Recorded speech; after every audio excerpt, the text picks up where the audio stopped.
Here we go. Welcome, everyone, to another episode of Exploring the Unsolved with Melissa, where we explore the most perplexing true crime mysteries that refuse to give us answers.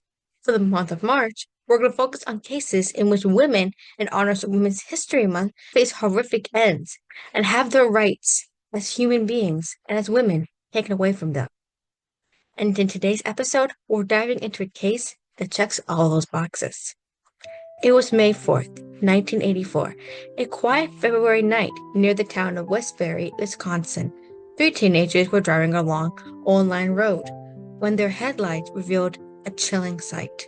Something or someone lying by the roadside. What they found that night would spark a decades-long mystery that still haunts investigators and the people of Vernon County. This is the case of the Vernon County Jane Doe.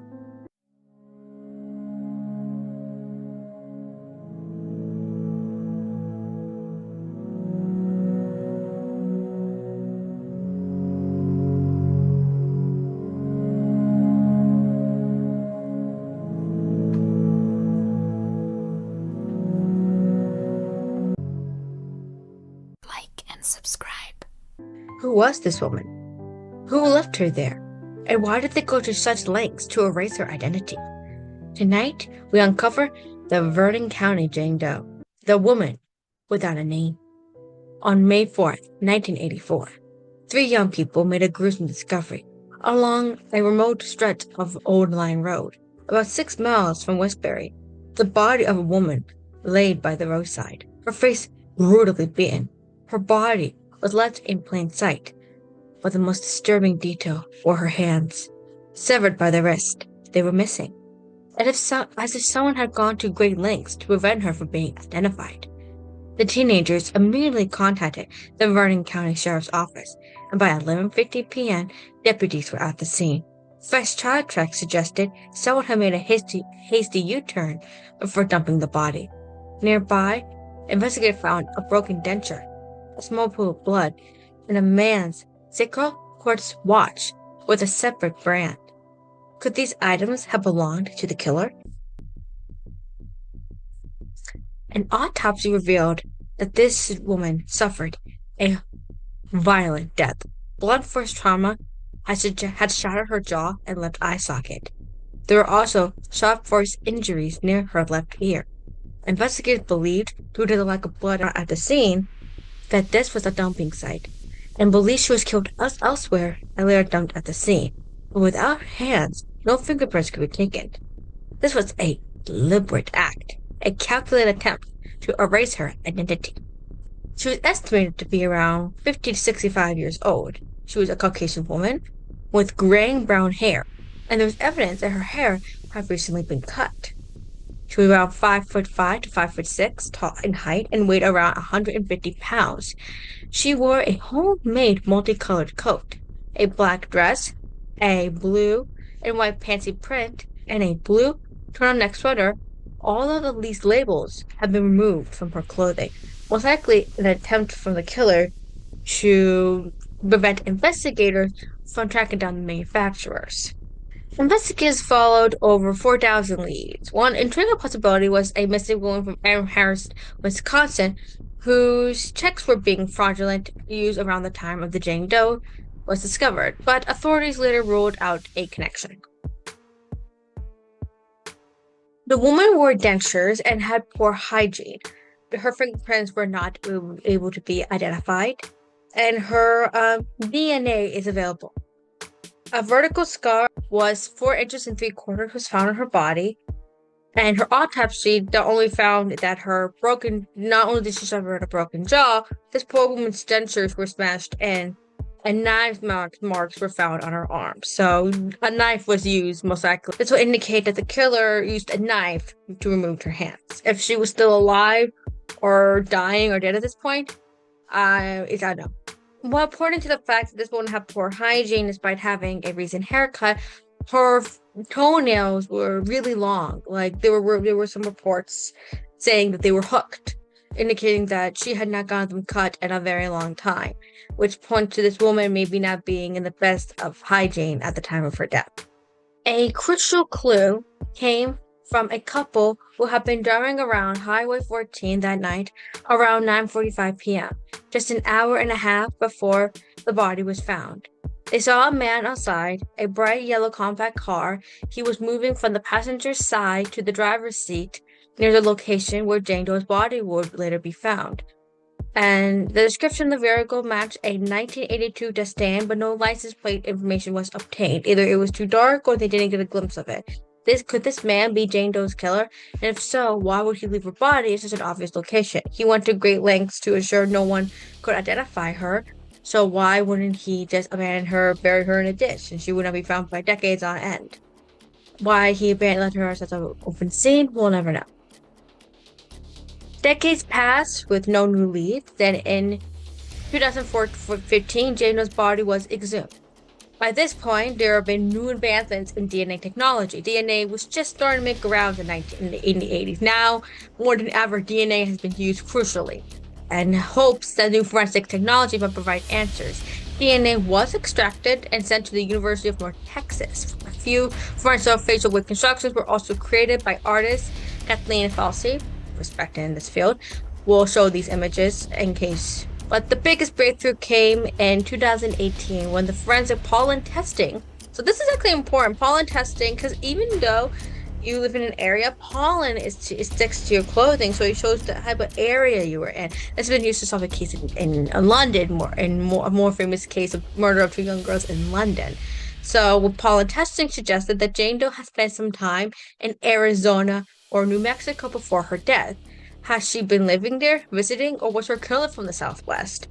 But this would also indicate that she may have been from more of the sunny states. There's even reports that isotope testing proved maybe she spent her times in more of the southern states. If that's the case, that might explain if she is from Arizona or from New Mexico. That explains why no one else and why no one in Wisconsin could be able to identify her. She was not from the state, not from Vernon County. So if she's from out of state, this makes a lot more sense why no one was able to ID her. In 2023, so 2 years ago, investigators turned to the DNA Doe Project for helping identify her through genetic genealogy. And for those of you who don't know what genetic genealogy is, it's basically they're going to take Vernon County's Jane Doe DNA and see if they're going to match it to some relatives in the system. Either a relative on a child, like DNA and me match something, or a relative who may have done crime. A big leading theory is that Jane Doe may have committed a crime and her fingerprints are on record. And that's why her killer took off her hands. He knew when they put the fingerprints in the database that they weren't going to get an automatic match. Those out of the way, they're going to use that. So they're going to take her DNA and see if they can find a relative, most likely a cousin, most likely through a distant cousin or a distant ancestor, and break it down to see if anyone had a relative during this time. But as of today, her identity remains a mystery, which is not surprising because this type of testing does take some time. And as always, we're going to be looking at my theories. And theory one is the most plausible theory, is she was killed by a family member. Her clothing was homemade, which suggests a more reclusive homebody lifestyle. There were no missing person reports filed on her in Wisconsin, but if she lived in Arizona or New Mexico, that would make sense. But if no missing person report from New Mexico or Arizona fit her description, that means there was no missing person report filed on her. Her hands were missing. Dentures were badly beaten in, so they couldn't really rely on her dental records for identification.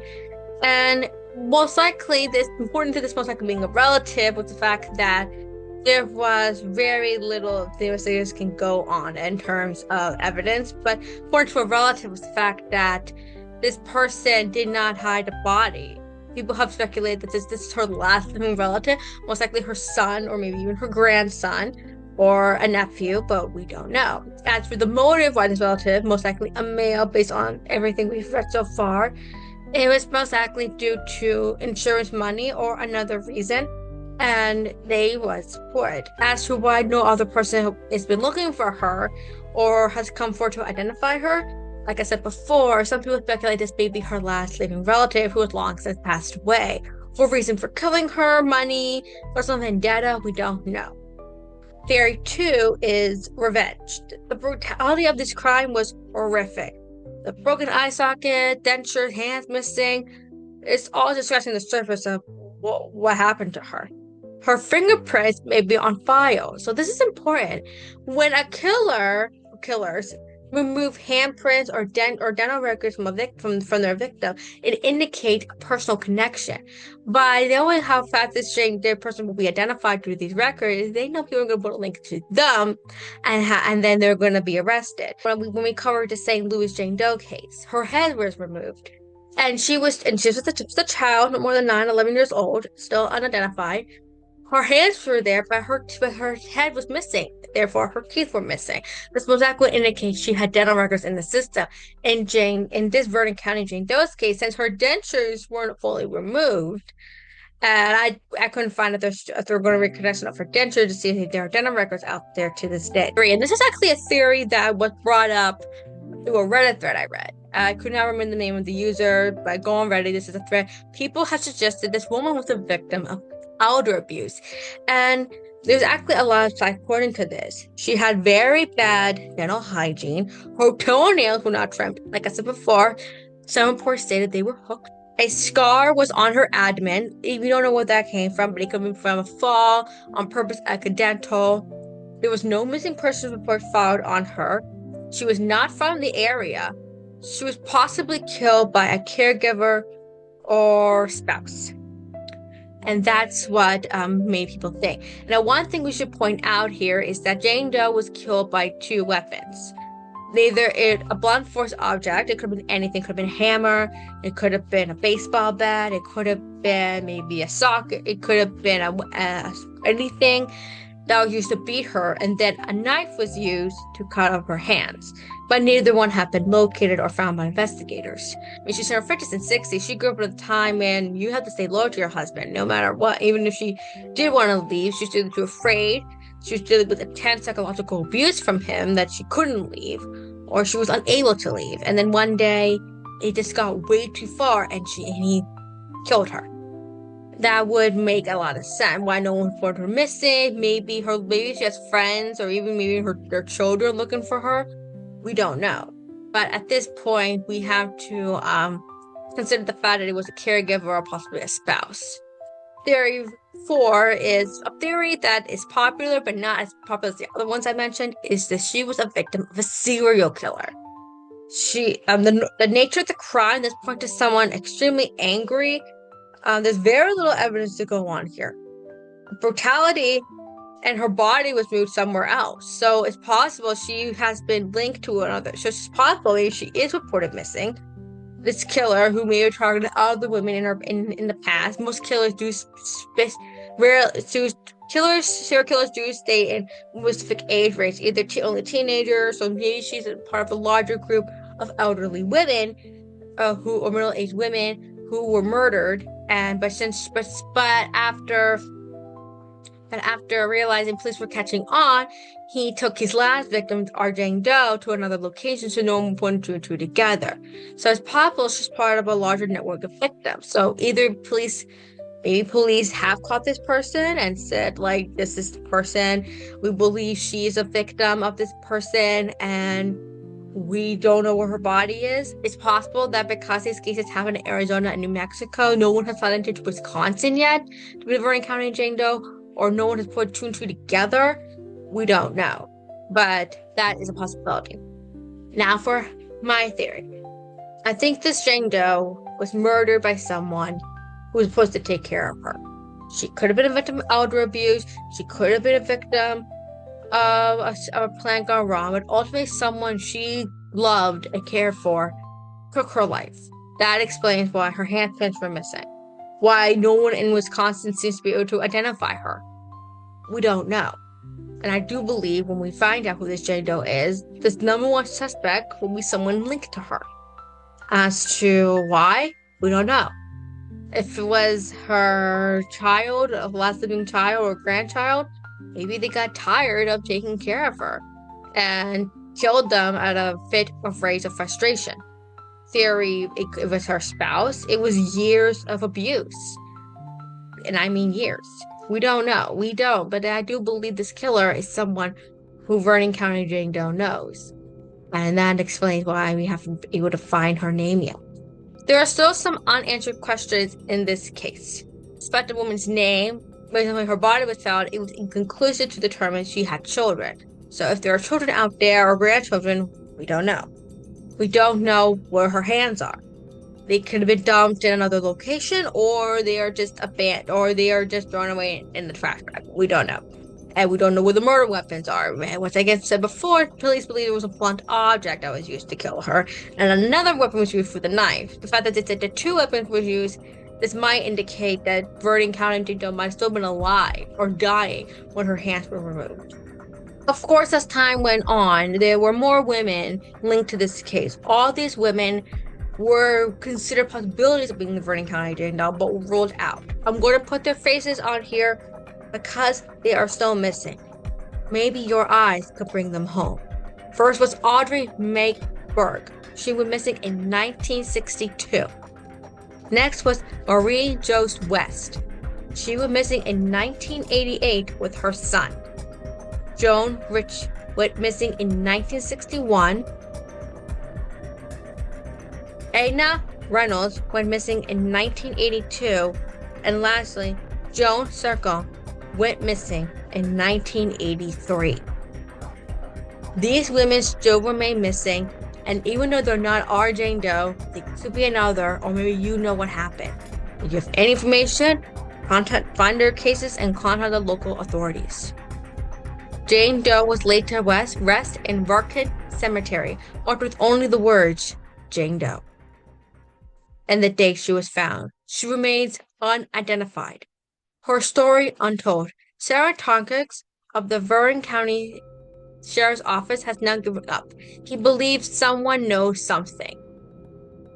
And someone does. This is a case where when an old woman who should have been spending her elderly years with family, with friends, sipping lemonade, hanging out with her friends, had that brutally taken from her. And for what? I don't care what the reason was. That's no excuse for taking someone's life, a woman's life even, just for revenge, for abuse, because you didn't want to take care of her anymore. No. She was more than just a paycheck. She was more than just someone, your wife or your partner or your relative. She was a human being who had rights, who had everything, that had the right to live, even if she did something bad in the past. That's no excuse for robbing her and bending her in the last few years as a free woman, trying to make things right. Her rights were taken the day she was murdered. You had no choice to take this woman's life. That's what I said before.